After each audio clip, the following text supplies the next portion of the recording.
നിങ്ങൾക്ക് മാത്രമല്ല, ഈ ഭൂമിയിലുള്ള ഒരാൾക്കും അവനെ പോലത്തെ ഒരുത്തിനെ താങ്ങാനാവില്ല. പേരൻസിൻ്റെ ജീവിതം മക്കൾക്ക് വേണ്ടി മാത്രമുള്ളതല്ലല്ലോ. അവൻ്റെ ഓർമ്മ തിരിച്ചു വരാതിരിക്കാൻ എന്താ ഒരു വഴി? അയ്യോ, രൂപേഷ് ഡോക്ടറാ? സ്പീക്കറിലിട്. ഹലോ ഡോക്ടറെ. ഇന്ന് നേരത്തെ പോയോ? എവിടെ? എന്താ ഡോക്ടറെ? ഒരു സന്തോഷ വാർത്ത ഉണ്ടായിരുന്നു. എന്താണാവോ? നിങ്ങളല്ലേ പറഞ്ഞത് ബിമിനത്തിനെ അന്വേഷിച്ചാൽ കിട്ടില്ലെന്ന്? അവനെ ഞാൻ പൊക്കി. ആള് ദുബായിലുണ്ടായിരുന്നു. ഇപ്പൊ ഇങ്ങനെ എത്തും. എയർപോർട്ടിൽ തന്നെ വിളിച്ചിരുന്നു. അവര് തമ്മിലൊന്ന് സംസാരിച്ചാൽ മതി. നിങ്ങളുടെ പഴയ ബിനുവിനെ ഞാൻ തിരിച്ചു. ശരി. ഹാപ്പി അല്ലേ? അയ്യോ, ഇനിയിപ്പോൾ എന്താ ചെയ്യാ? ഇനിയിപ്പോൾ ഒരു വഴിയേ ഉള്ളൂ. നമുക്ക് പ്രാർത്ഥിക്കാം. എന്തോ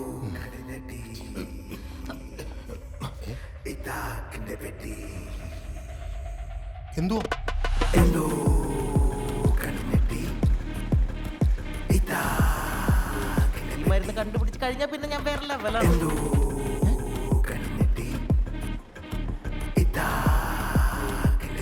ബിമിനത്ത്. യെസ്, എൻ്റെ പേരും അവൻ എന്നെ മാത്രം ഓർമ്മയുള്ളെന്ന് പറഞ്ഞപ്പോൾ ഞാൻ കരഞ്ഞു ഡോക്ടറെ. ബിനുവിന് അപകടം പറ്റിയെന്ന് അറിഞ്ഞപ്പോൾ പോലും ഞാൻ ഇത്ര വിഷമിച്ചിട്ടില്ല. പിന്നെ എനിക്ക് അവിടെ നിൽക്കാൻ പറ്റില്ല. കിട്ടിയ ഫ്ലൈറ്റിന് ടിക്കറ്റ് എടുത്ത് ഞാൻ പോന്നു. എൻ്റെ ബിനു വേണം ഡോക്ടറെ, എനിക്ക് അവനെ കാണണം. Room number 106. ആ,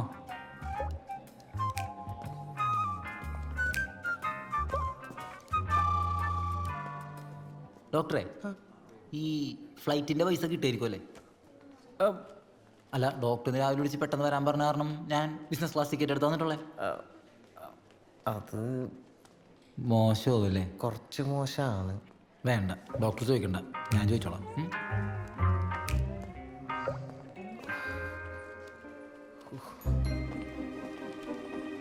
ഇത് കണ്ടിന്യൂ ചെയ്തോ? ഡോക്ടറെ, ആ ബിമിനത്ത് എന്ന് പറഞ്ഞ ആളെത്തിയോ? അവൻ ആ ബിനോൺ റൂമിലേക്ക് പോയിട്ടുണ്ട്. അതെ, വേറൊരു സന്തോഷ വാർത്തയുണ്ട്, പറയാം. ക്യാബിനിലേക്ക് വാ. നിങ്ങൾക്ക് സന്തോഷത്തിൻ്റെ പെരുന്നാളാണല്ലോ. ഡോക്ടറെ, നമ്മൾ പെടുവോ? നമ്മളല്ല, നിങ്ങൾ പെടും. നിങ്ങൾ ഈ വിഷയം എന്നോട് പറയാൻ പോലും പാടില്ലായിരുന്നു. തുറന്നു പറഞ്ഞാലേ പ്രശ്നങ്ങൾക്ക് പരിഹാരം കാണാൻ പറ്റുന്ന ഡോക്ടർ തന്നെയല്ലേ പറഞ്ഞത്? എന്ന് വെച്ച് നിങ്ങളുടെ ഈ പ്രശ്നത്തിന് പരിഹാരം കാണാൻ പറ്റുമെന്ന് എനിക്ക് തോന്നുന്നു. ഈശ്വരാ, അപ്പൊ ഞങ്ങളിപ്പോ എന്ത് ചെയ്യും? നിങ്ങളൊരു കാര്യം ചെയ്യും, നിങ്ങൾ അവിടെ പോയിട്ട് ആ സന്തോഷം എന്താണെന്ന് അറിയും. ശരി, നിങ്ങൾ ഇവിടെ പോയിട്ട് ഈ സന്തോഷം എന്താണെന്ന് നോക്ക്. All the best. ഡോക്ടറെ, ഡോക്ടർ ഇനി പറയൂ. എന്നെ വിടൂ. എൻ്റെ ബിനു, അന്ന് നീ എനിക്ക് കുറച്ച് പൈസ മറിച്ച് തരാന്ന് പറഞ്ഞാണല്ലോ നിന്റെ തല കടിയുള്ളൂന്ന്. ശരിക്കും നിന്റെ വയറ്റത്തടിയുണ്ട്. നിക്കക്കളില്ലാണ്ടായപ്പോൾ ഞാൻ ദുബായിക്ക് പോയി.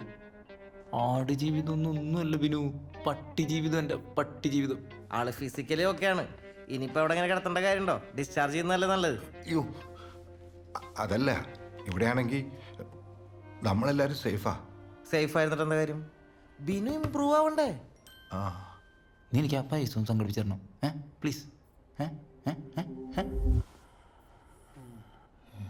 ഇപ്പം ഇങ്ങനെ ഉറങ്ങാറ്? ഉറങ്ങി. അയാൾക്ക് എന്തെങ്കിലും ഓർത്തെടുക്കണമെങ്കിൽ അയാൾ ജനിച്ചു വളർന്ന വീടും പരിസരവും ഒക്കെ കാണുമ്പോഴാണ്. അല്ല ഡോക്ടറെ? പിന്നല്ലാതെ ഞാനിത് ഇവരോട് 100 പ്രാവശ്യം പറഞ്ഞു. അതാണ്. അപ്പം നാളെ എന്തായാലും ഇവിടുന്ന് ഡിസ്ചാർജ് ആവണം. ഓക്കെ, ഇനിയിപ്പോൾ ഇവിടെ കിടന്നിട്ട് ഞാൻ വിനിത്താണ്. ഒന്നുകൂടെ വരൂ, ഒരു കാര്യം പറയാനാ. ആ ബിമിനത്താണ്. അവൻ ആ ഫ്ലൈറ്റ് ടിക്കറ്റിൻ്റെ കാശൊന്ന് കൊടുക്കണമായിരുന്നു. 1.5 ലക്ഷം രൂപ. 1.5 ലക്ഷം രൂപയാ? എൻ്റെ കയ്യിലൊന്നുമില്ല. അപ്പോൾ നമ്മൾ ഡോക്ടറെ, പുള്ളിക്ക് എന്നെ അങ്ങോട്ട് കിട്ടണല്ലോ. അതാണ് ഇവിടെ പ്രശ്നം, കിട്ടണില്ല. ആണോ? നിങ്ങൾ സംസാരിച്ചിരിക്കും, എനിക്കൊരു കേസ് ഉണ്ട്. ഡോക്ടർ, ഫോട്ടോ കാണണമല്ലോ. കിട്ടി കിട്ടി.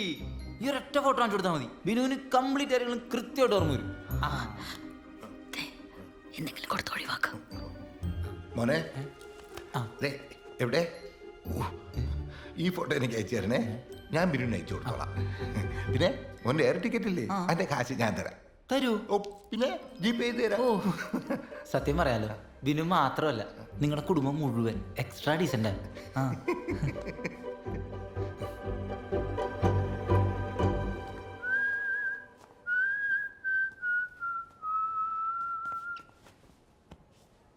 അളിയ ഇത്രയും ഐക്യവും പൊരുത്തവും ഉള്ളൊരു കുടുംബത്തിൽ ജനിക്കാൻ മാത്രം ഞാൻ എന്ത് പുണ്യ ചെയ്തതെന്ന് എനിക്കറിയില്ല അളിയ. എൻ്റെ അവസ്ഥ അളിയനറിയാലോ. എനിക്ക് പകരമായിട്ട് അച്ഛനും അമ്മയോടൊപ്പം എപ്പോഴും അളിയ ഉണ്ടാവണം. ഞാനിപ്പോൾ എന്ത് പറയാനാ അളി? ഉണ്ടാവില്ലേ? ആ ഉണ്ടാവും ഉണ്ടാവും. അളിയന് കൃത്യമായ ബോധോദയം ഉണ്ടാകുന്നവരെ ഞാൻ അവരുടെ കൂടെ തന്നെ ഉണ്ടാവും. ഇവിടുന്ന് ഡിസ്ചാർജ് വാങ്ങി എന്നാ വീട്ടിൽ പോകുന്നത്? എനിക്ക് വീട്ടിൽ ചെന്നാൽ കുറച്ചുകൂടി നന്നായിട്ട് ചെയ്യാൻ പറ്റും. എന്ത്? ഈ ജീവിച്ച പരിസരമൊക്കെ കാണുമ്പോൾ ഓർമ്മ വീണ്ടെടുക്കാൻ കൂടുതൽ സഹായിക്കുന്നല്ലേ ഡോക്ടർ പറഞ്ഞത്? അങ്ങനെ പറഞ്ഞോ? അല്ല, ഡിസ്ചാർജ് അല്ലേ? അത് ഞാൻ പറഞ്ഞോളാം. നമുക്കത് ശരിയാക്കാം. അളിയ, എന്തോ? ഇത് മാറ്റി വെച്ചായിരുന്നു കാറിരുന്ന പൊസിഷൻ.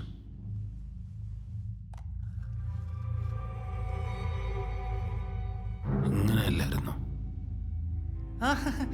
അതങ്ങനെ ആയിരുന്നല്ലോ. അളിയ, അളിയ മെനിങ്ങാന്ന് ഈ ഷർട്ടല്ലേ ഇട്ടെ? ആഹാ, ഞാനതേ ഒരു ഡ്രസ്സ് 2 തവണ ഇടാറുണ്ട്. ഒന്നിടവിട്ട് അലക്കാറുള്ളൂ. അതാ. ഓരോരുത്തരും ധരിക്കുന്ന ഡ്രസ്സിന്റെ കളർ അപ്പം ഞാൻ ഇതിൽ എഴുതി വെക്കും, ഓർത്തെടുക്കാലോ. I am really proud of you അളിയ. ഞാൻ ഈ സന്തോഷ വാർത്ത ബാക്കിയുള്ളവരെ കൂടെ അറിയിച്ചിട്ട് വരാം. ഞാൻ മാത്രം അറിഞ്ഞാൽ പോരല്ലോ.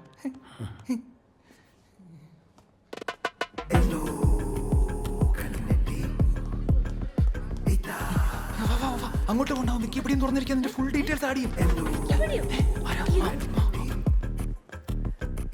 ആഹാ, എന്താ പരിപാടി? അച്ഛനും അമ്മയൊക്കെ കഴിച്ചോ? അവരൊക്കെ ക്യാൻറ്റീനിലുണ്ട്. എന്തോ കൂലങ്കശമായ ചർച്ചയില്ല. കഴിച്ചു കാണും. അവരെന്തായിരിക്കും ചർച്ച ചെയ്യുന്നത്? ബിനുവിന്റെ ഫ്യൂച്ചറിനെ കുറിച്ച്. അവർക്ക് വേറെന്താ ചിന്തിക്കാൻ? ഞാൻ പഴയ പോലെ ആകാൻ അവരൊരുപാട് ആഗ്രഹിക്കുന്നുണ്ടാവും. അവനെങ്ങാനും പഴയതുപോലെ ആയാ നമ്മളെ കാര്യം തീർന്നു. പിന്നെ നമ്മൾ ഫ്രെയിമിലേ ഉണ്ടാവില്ല. 100% കറക്റ്റാ. പിന്നെ നിങ്ങൾ ഫ്രെയിമിലേ ഉണ്ടാവും, ചുവരില്. ആഹാ, നിങ്ങളോട് ചായം കുടിച്ചിരുന്നോ? അവനത് ഡിസ്ചാർജ് വേണോന്ന് പലതോർത്ത് പറഞ്ഞു തുടങ്ങി. എല്ലാം പഠിച്ചെടുക്കുക. ഞാൻ മെനിങ്ങാന്നിട്ട് അണ്ടർവെയറിന്റെ കളർ വരാൻ പറഞ്ഞു. സി, ഉള്ളിലിട്ടതറിഞ്ഞു. ഇനി ഉള്ളിലിരിപ്പ് കൂടി അറിഞ്ഞു കഴിഞ്ഞാൽ ബാക്കി പ്ലാനിങ് പരലോകത്ത് വെച്ചാ. ഇനിയിപ്പോ നമ്മൾ എന്ത് ചെയ്യുന്നു പറ. ഞാനൊരു കാര്യം പറയട്ടെ, നമുക്ക് സനന്ദനുമായി ആലോചിക്കാം എന്താ ചെയ്യാനാവാന്ന്. സനന്ദനോ? ആ, എന്തിനാ അയാള്? പുറമേ നിന്ന് കാര്യങ്ങളൊക്കെ നോക്കാനുള്ള ആളായിട്ട് നമ്മൾ അജ്മൽ ഡോക്ടറുള്ള സ്ഥിതിക്ക് മറ്റൊരാളും കൂടെ വിളിക്കേണ്ട ആവശ്യമുണ്ടോ? ഇതൊക്കെ സനന്ദൻ ഓൾറെഡി അറിയാവുന്ന കാര്യങ്ങളാ. മുമ്പ് ഇതുപോലെ സനന്ദൻ സഹായിച്ചിട്ടുള്ളതാ. പുതിയ ഫ്ലാറ്റിലേക്ക് മാറ്റി ബിനു നമ്മളെ ഒറ്റപ്പെടുത്തിയപ്പോ നിഷിമയുടെ കല്യാണം നടത്താമെന്ന് എനിക്ക് ഐഡിയ പറഞ്ഞു തന്നതും സനന്ദനാ. മകളുടെ കാര്യം തീരുമാനമാക്കിയ ആളെ തന്നെ ഇപ്പോൾ മകന്റെ കാര്യത്തിൽ ഒരു തീരുമാനമാക്കാൻ വിളിക്കുന്നതിൽ തെറ്റൊന്നുമില്ല. അതൊരു നാട്ടുകടപ്പാണല്ലോ. അമ്മയ്ക്ക് ഒരാളുടെ മേൽ കോൺഫിഡൻസ് ഉണ്ടെങ്കിൽ അത് ആയിക്കോട്ടെ.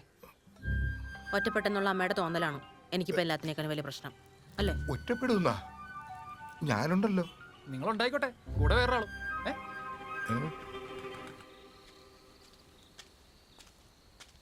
മനുഷ്യ, നിങ്ങൾ എന്താ ഇവിടെ വന്ന് നിൽക്കുന്നേ? എന്താ എന്താ പറ്റിയേ? നിനക്ക് സനന്ദനുള്ള ബന്ധം നിർത്താറായില്ലേ? പറയുന്ന കേട്ടാ തോന്നും സനന്ദൻ എൻ്റെ കാമുകനായിരുന്നു എന്ന്. ഒരു കാലത്ത് എൻ്റെ കൊളീഗായിരുന്നു, സുഹൃത്തായിരുന്നു. അത്രയേ ഉള്ളൂ ആ ബന്ധം. എന്നിട്ടല്ലേ നീ പറഞ്ഞിട്ടില്ല അവൻ എന്റെ കാലടിച്ചു കുടിച്ചത്? അവനെയാണോ നീ വീണ്ടും വിളിച്ചു വരുത്തുന്നത്? അയ്യോ, അതൊരു അബദ്ധം പറ്റിയതാണെന്ന് എത്ര തവണ പറഞ്ഞതാ. അതും എത്ര വർഷം മുമ്പാ അത് നടന്നത്.